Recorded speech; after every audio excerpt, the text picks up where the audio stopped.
It's December, which means it's officially Christmas season, and maybe you've been listening to Christmas music since Thanksgiving, maybe you hate those people, maybe you don't celebrate Christmas at all. But one thing is for certain, this time of year we can all put our differences aside and come together over David Harbour beating the shit out of people as Santa Claus. As long as you're above 17 or accompanied by an adult, kids, because this movie is rated R, and thank God, because if Violent Night does one thing, it's deliver on what the trailer promises. It's vulgar and seasons beatings indeed. Just about every single Christmas prop you can think of is used to kill someone in this movie. David Harbour is a drunken, apathetic Santa who finds himself caught in the middle of a home invasion on Christmas Eve. An elite team of mercenaries has broken into a family compound, taking everyone hostage inside, but they aren't prepared for a surprise combatant. Santa Claus is on the grounds, and he's about to show why this Nick is no saint. There are so many Christmas puns in this. I should have hated it, but I didn't. But I'm excited to talk about Violent Night with you guys. Let me know your thoughts on it down below. Don't forget to like and subscribe, and let's get into it. I think this could be the most that I've seen a crowd laugh this year, and definitely some of the most oh shit moments at people just being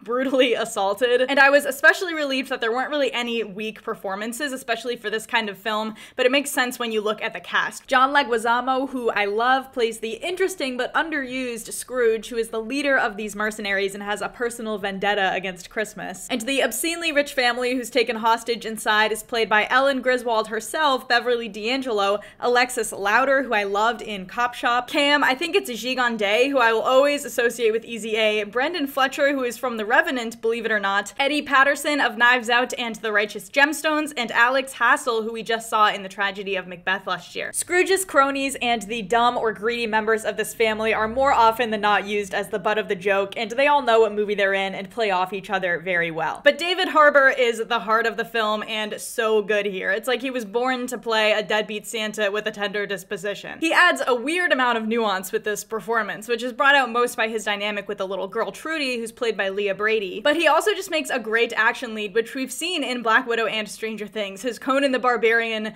moment was one of my favorites in season 4. He's just got such a burly presence that you can feel the sheer force of every punch or hammer swing, and there are several great sequences in here that capitalize on that. One in particular in an attic that's set to a great needle drop that someone can remind me of, but the soundtrack is great all around. Your Christmas faves put in a brutal new context. And this was advertised as like heavily Die Hard inspired. If you thought it was going to be as good as Die Hard, I admire your optimism, but there are so many beats that are taken from Die Hard in here. I found it charming. I would not be surprised if some people are annoyed by how overt it actually is. But there's also a lot of Home Alone in here. Beyond just inspiration, the little girl actually says that she watched it and replicates it, which results in one of my favorite sequences in the film. And I was also heavily reminded of Nobody, which is a movie that I love dearly. It has the same producers, so it makes sense, but guy who's trying to be straight edge but has to revert back to his violent roots. The action also feels a bit similar, but I don't think there's anything in here that gets to the level of like the bus scene in Nobody. But the combination of the outlandish action and the Christmas theme and the vulgar humor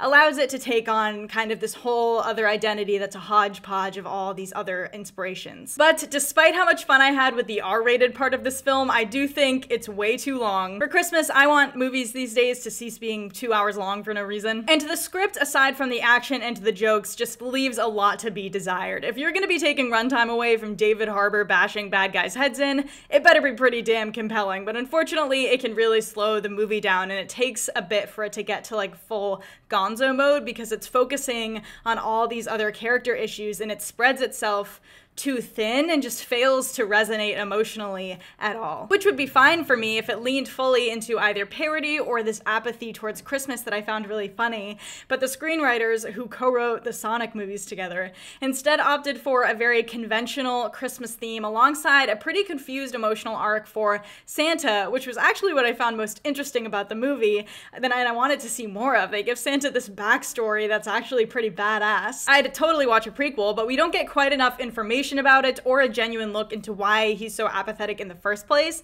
So all of this extraneous subplot is kind of muddled and just okay. You're like, when can we get back to stabbing people with candy canes? And those prayers are mostly answered in the third act because Santa kind of decides to just go ham on all these bah humbug mother But don't listen to me. People are gonna love this. It's a total crowd pleaser. And though I don't think it quite elevated to that next level as a film, like there are barely any creative risks taken here, and the script is pretty underwhelming. For my money, which was no money because this was an early screening, I had a good time and really got some good laughs, and certainly lots of ho ho holy shit. So I'm going to give Violent Night 3 out of 5 stars. Again, you won't regret seeing this with a crowd, but I think it's fine to wait for streaming too.